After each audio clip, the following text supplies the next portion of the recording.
오늘의 억울합니다. 딸의 죽음이 억울하다며 울부짖는 남성. 무슨 일이 있는 것일까? 아프지. 그 정도도 나는 부족해. 나는. 네, 맞습니다. 나는 부족하다고. 나는 부족하지. 잠시. 나는 맨날 잠도 못 자고.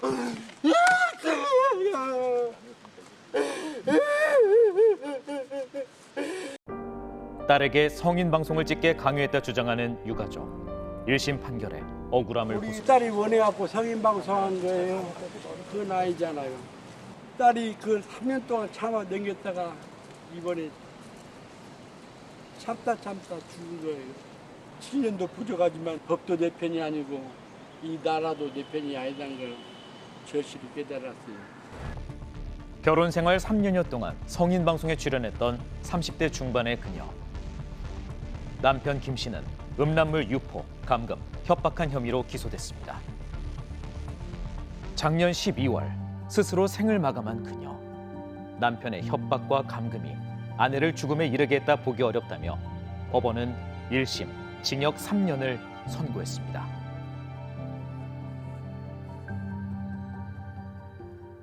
억울함을 호소하는 아버지를 만났습니다. 딸이 죽었는데 3년이란 게 말이나 되냐고요. 딸을 지켜주지 못했으니까 내가 딸을 못 지켰잖아요. 내가 지켜야 되는데, 애비가 지켜야 되는데, 내가 지켜야 되는데 우리 딸을 내가 못 지켰잖아요. 그러니까 내가 딸한테 가서 내가 사진을 하고 알을 풀어줘야죠. 그렇게 생각해요. 협박과 감금, 음란물 유포에 강요가 빠져 기소된 것이 문제라고 말합니다. 딸한테서 전화가 왔습니다.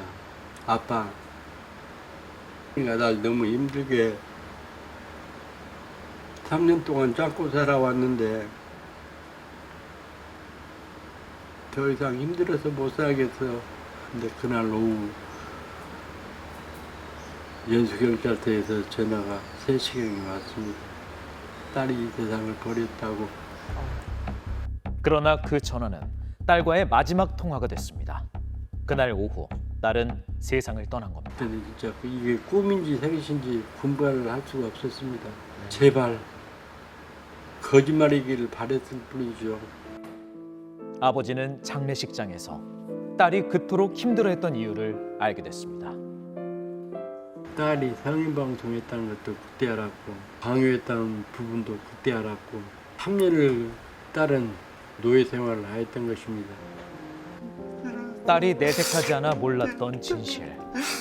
아버지는 그저 미안할 뿐입니다. 딸의 유서에는 남편의 강압에 의해 방송했다고 적혀 있습니다. 결혼 이후 갑자기 가족과의 연락이 힘들었다는 딸. 가더라도 집을 한번 들어가 보질 못했어요. 아빠 지금 간다 그러면 네 알았습니다 하고 내려와요. 집을 구경을 안 시켜줘요. 그냥 믿었기 때문에. 부부와 가깝게 지냈다는 지인을 만나 부부에 대해서 자세히 들을 수 있었습니다. SNS를 활용해서 야외 노출해서 찍는 사진들을 많이 찍었었어요. 그래서 언니도 원해서 하는 거야? 라고 했더니 싫다고 얘기하면 자기를 하루 종일 괴롭힌대요. 밖에도 못 나가게 하고 다른 사람들을 만나지도 못하게 할 뿐더러. 2021년 군인이었던 남편 김 씨는 SNS에 아내의 사진과 동영상 등 음란물을 올린 혐의로 강제 전역됐습니다. 지인은 이후 남편이 본격적으로 아내를 이용해 성인 방송으로 수익을 냈다 말합니다.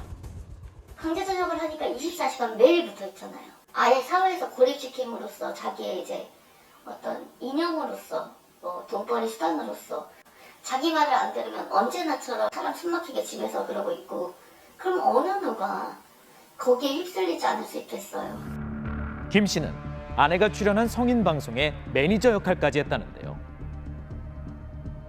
남편은 아내를 성인 방송에 출연하게 강요했다는 것에 대해선 부인하고 있습니다.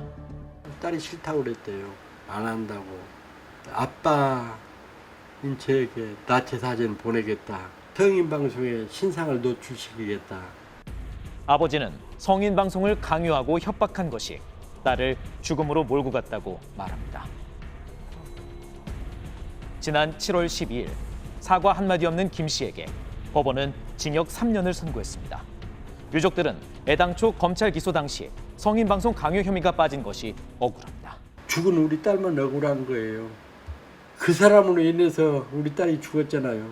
7년을 선고를 했는데 3년? 우리 딸 목숨이 3년인가요? 이건 피해자를 우롱하는 것밖에 안 돼요. 강요가 빠져 형량이 낮아졌다 말하는 유가족. 검찰은 항소를 적극 검토하겠다고 밝혔는데요.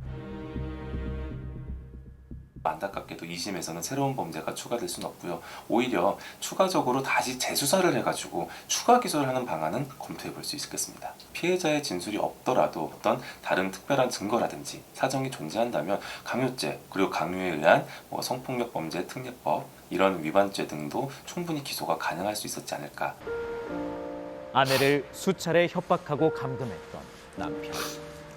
딸은 왜 남편에게서 헤어나올 수 없었을까? 부인과 일거수일투족을 감시할 수 있는 그런 상황들이 이어지면서 집요한 협박 이런 상황들이 극단적 선택으로 몰아가는데 상당한 영향을 미쳤을 것으로 추정할 수 있습니다. 고통받다 떠난 딸을 그리워하는 아버지. 이거 왜 여기가 있어야 되냐고. 아빠의 PTSD가 왜 여기가 있냐고.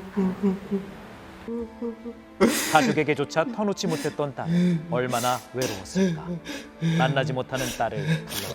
눈 뜨면 생각나요. 보고 싶고 우리 딸한테 그런 일이 벌어지지 않았는지. 2심에서는 제발 그에 대한 합당한 처벌을 좀 해주셨으면 하는 그런 바람뿐이고요. 딸의 유언장에 남긴 한마디.